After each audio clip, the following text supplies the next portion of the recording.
Well, good evening, ladies and gentlemen. It's James here with ProPix TV in Vancouver, British Columbia.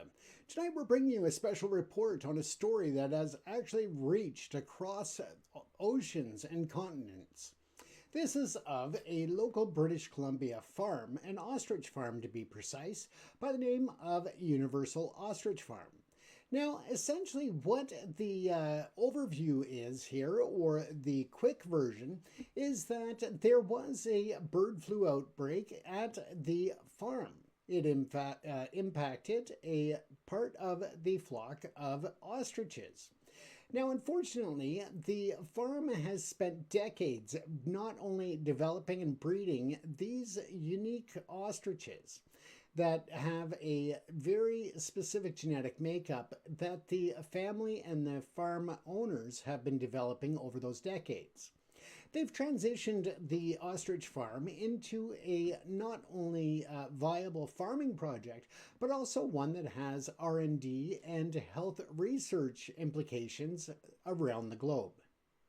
This has been through their use of genetic and genome typing, as well as their work with other research and analysis organizations and universities and so forth around the globe.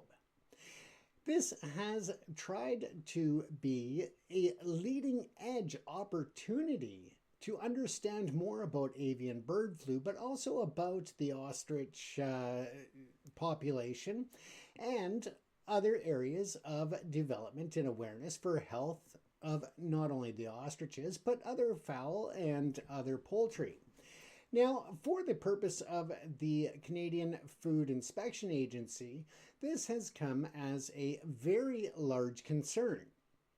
With Canada, they have a partnership and respect for the processes and the policies of the World Health Organization. And that essentially comes down to what they call a stomp out policy. Now, that means when a bird flu variation or variant is detected within a flock or within a farm area, they look to get rid of the entire population at that farm. The problem here is, of course, the cross-contamination, the potential spread of disease, which of course is very essential. The impact of such outbreaks has been seen recently in the United States over the last several years with the bird cull when it came to the egg population, or the egg supply, being reduced resulting from the bird cull. This has a big effect on the economy, on the farmers, and of course on the food supply chain. Now, there are opportunities to utilize this latest cull before the birds are destroyed to save at least some of that population. Right now, they're calling for a cull of 400 ostriches at this farm in the British Columbia Kootenay region. This is sad because these birds or these ostriches could actually be used to help further AI training research. Essentially, we are going to take a look at how the population could help and how AI can actually better understand, detect, and catch early outbreaks, not only in ostriches, but in other livestock, and to a greater degree, it can also be adapted down the road to the wild animal population. We know that there have been outbreaks of various diseases that have impacted the wood bison or the buffalo. We know that several other species are subject to different outbreaks of disease. We also look at the population of bulls and cows when it comes to mad cow disease. Pig populations can be impacted by various bovine outbreaks. So again, where can AI come in terms of early detection and mitigation of the impacts of illness on the animal populations and reduce the risk of contaminated food or meats, poultries and such getting into the food supply chain? Well, ProPix Canada Media also has a very important AI division. With the AI division at ProPix Canada Media, we look to bring AI into a world of assisting to meet and to facilitate the implementation of such technologies to help with world problems.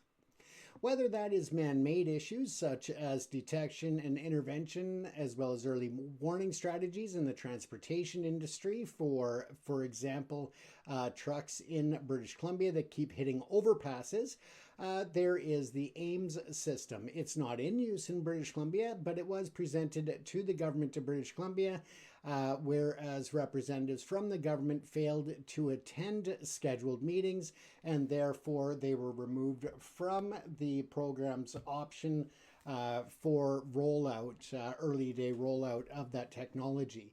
And instead, such technologies are now implemented or at least being tested in other regions around the globe. Now, as we go back to the current situation with the ostrich population, again, it would be a shame to see 400 ostriches that have been basically, they've been genetically selected and very particularly brought forward. And they have this beautiful farm in the Kootenay region. If you're not familiar with it, it's on it's in the Rockies. It's a beautiful location. But also the fact that there are the people in the Kootenays who are not the commercial farmers. They are not the commercial production facilities. Instead, they are mom and pop type farms. Now, with this current outbreak, it looks to decimate that population that this family has been working on for decades, and also all of the research and work that they have done to try to detect and to find particular solutions to the challenges that face the ostrich population, and by proxy, of course, other avian outbreaks and other farm and ranch issues when it comes to other animals. All of this research and programs can be crossed over with some adaptation required. But again, any such research that helps to prevent mass culls definitely saves billions of dollars worldwide every year. When we look at the early detection and intervention, as well as better ways to not only create vaccinations, but also potential treatments for avian flu, of course, that again will help with the food supply chain and help increase food security. Now let's take a look at some of the different things that need to be considered when it comes to protecting animal populations. Whether that's on farms or out in the wild, it is an important issue that needs to be tackled. And with that said, of course, the biggest impediment to such activity, research, development, and implementation is, of course, cost. Now, at this time, of course, ProPix AI division is looking to raise the money to move forward with developing and creating these early detection programs utilizing all different technologies, and also, of course, training AI systems and developing the AI technology to help with this problem. And once this technology is designed, once it is successful, over the next 5 years in terms of the development plan, it could be implemented worldwide. And that again could save billions of dollars a year to the world economy. It can save billions of dollars a year in destroyed crops and animals and all of that, because of the fact that, again, if you have contamination that the animals get out into your crops, or if varmint and rodents get into areas, for example, the pens of these ostriches or of sick cows or pigs and so forth, and then the rodents take that out into the farmer fields surrounding, then of course you have problems and concerns about the contamination at that point as well. Welcome, David. Welcome, Toro Jacobo, about that, whatever that is.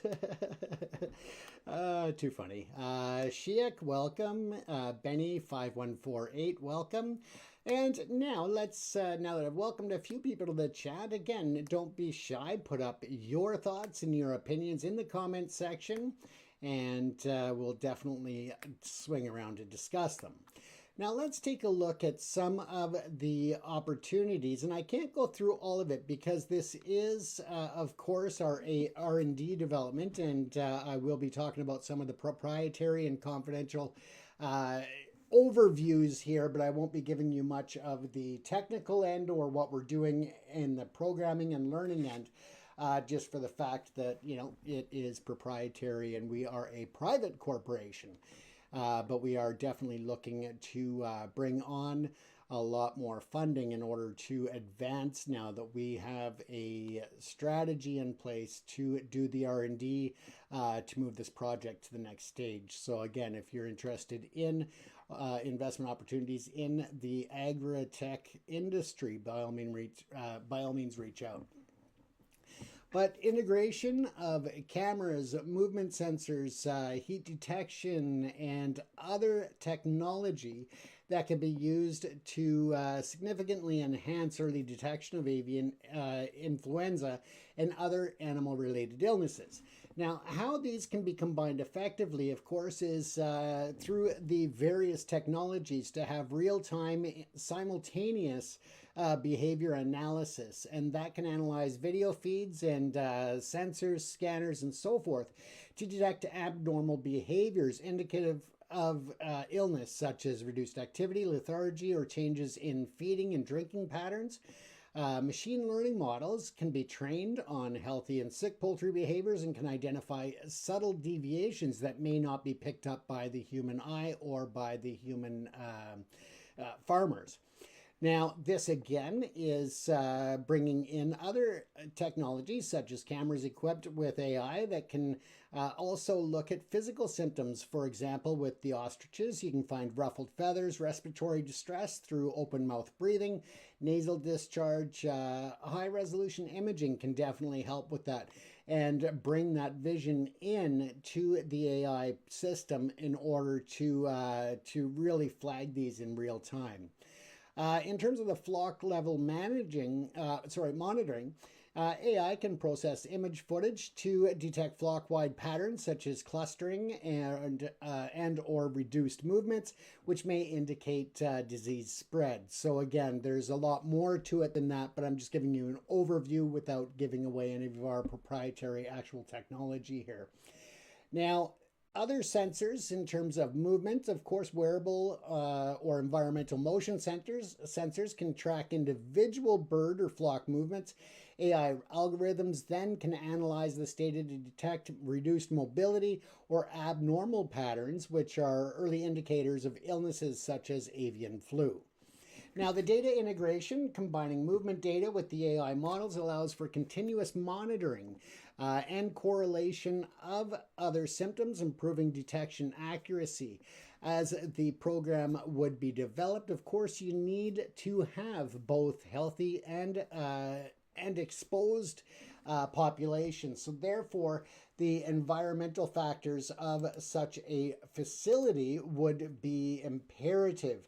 And when I say that, I'm talking about barrier fences, double barrier fences, one being the what would be an interior fence, and then an exterior fence that would be also going at least a meter underground to ensure that you are blocking out varmints and rodents as well.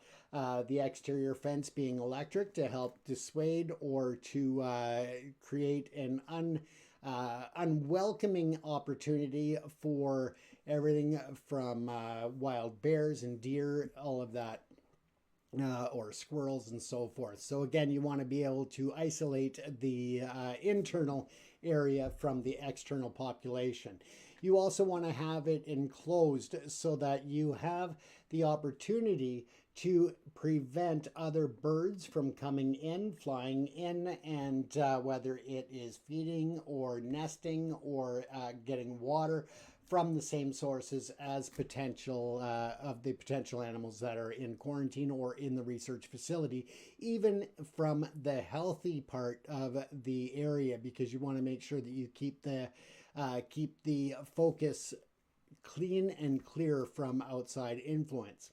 Now, of course, you also want to look at a water decontamination system, and whether that's using infrared and other technologies to constantly filter and recycle the water that's within the areas. Then, of course, you want to make sure that it is completely decontaminated and sterile before it's fed back in. But again, that takes the water out of the circulation into the nearby creeks, rivers, lakes, ponds, and so forth. So again, you are controlling the environment, which is absolutely essential for such a facility. Now, when you break down the facility into various zones, of course, you have a low risk, a medium risk, and a high risk or infected area. But opposed from that, you're also going to have an isolation zone in which this can be controlled by various security monitors and levels, whether that is biometrics or swipe cards and so forth. You want to ensure that you create a safe and sterile environment in which researchers can come and go to do the research on site, to be able to ensure that absolutely zero of the contaminants, whether airborne or otherwise, can escape that type of facility or that area in the research center. So again, there is an extreme high cost in all of this technology and all of this opportunity. But at the end of the day, once the technology is brought forward and it reaches the level of commercialization or industrial use, of course, then it makes it back in terms of the return on investments. Unfortunately, it's a 5-year turn before we get to a point of the actual resource rollout, because we have to make sure that the research is solid, that any of the data is solid, and we have to make sure that there are more and more redundancies in order to ensure that there is no risk to the outside area, whether that's wildlife or wild birds and so forth. You also want to make sure that you are creating a buffer zone, and that is removing any of the foliage or other attractants that may want to invite other animals to the area. So again, you create that buffer zone outside of the secondary fence or the electric fence, the exterior fence. And again, that helps to give you that buffer zone so that you're not creating an unsafe environment for those animals and for the outside population. As I said, it starts with certain animals, and in particular, this case is avian flu and the H1N5 or H1N series viruses, among others. You want to make sure that all of the standards that are met exceed anything that is currently required by the Food Inspection Agency, the Canadian Food Inspection Agency, and the US, as well as best practices from the World Health Organization and the international community. The idea is to create an operation and a technology that can be rolled out around the world to help with food security and to help with maintaining the reduction of these mass outbreaks.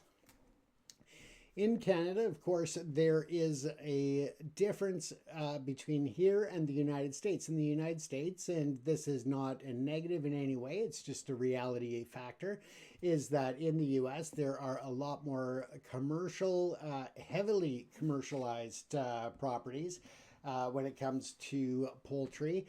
And that means that you have a much greater population condensed into a smaller area as opposed to the Canadian farms. Again, it's a big part of demand, and of course you've got to create the supply for that demand.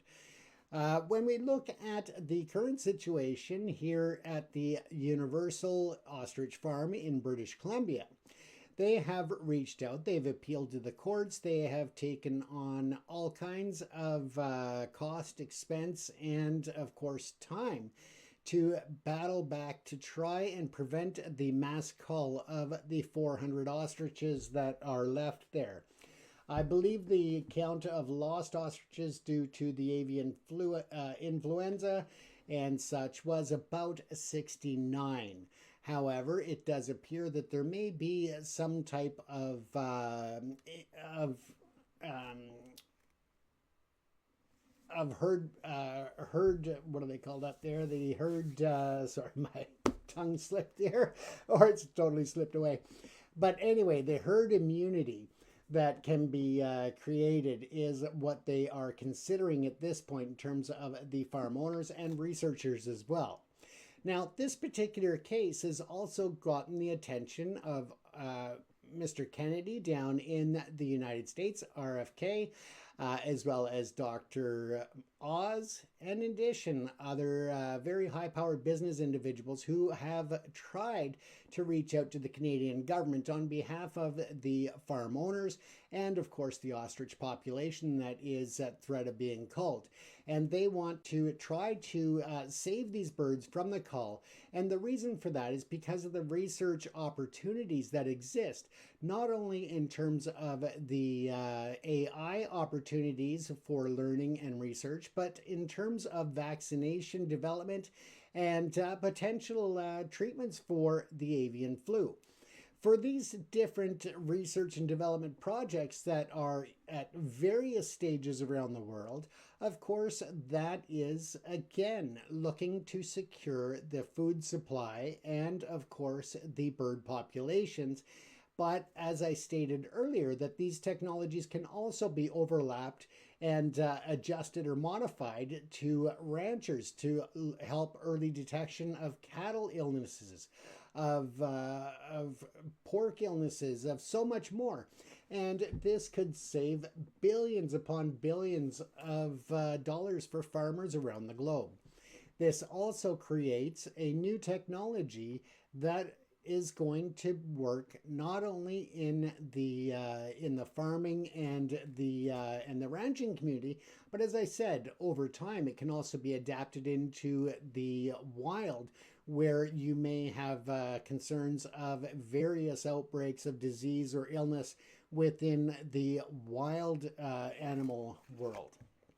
This again, as I used as a reference earlier, certain outbreaks that have impacted the bison and the wood buffalo populations in North America.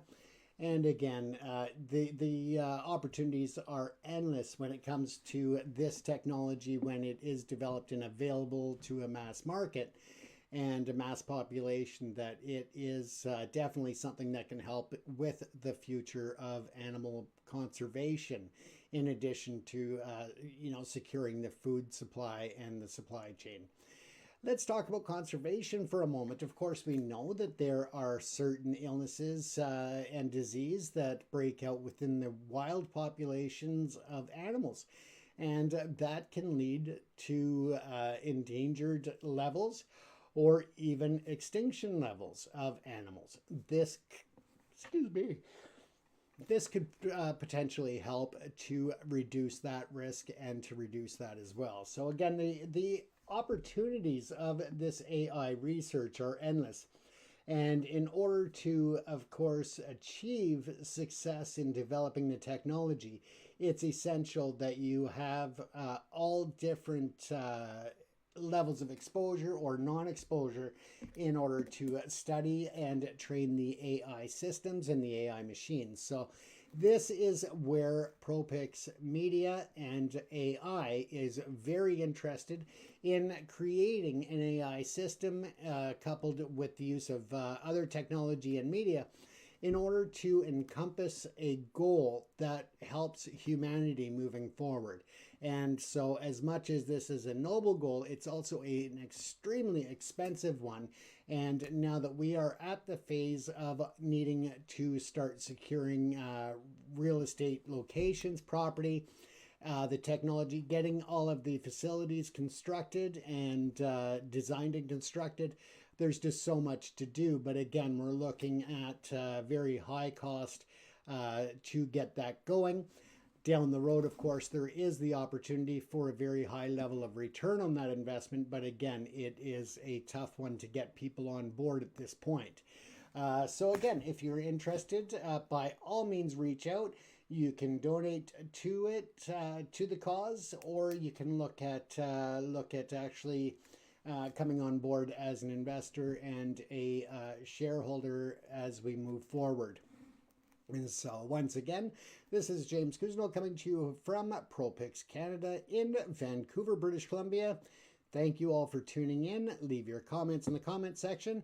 And if you have any questions or comments that you don't want to leave in the public section, you can always email them directly to smile, S-M-I-L-E, at propixcanada.com. Once again, I am James Cousineau coming to you from Vancouver, BC, inviting you to come back again tomorrow night for another episode of Live Chat with James.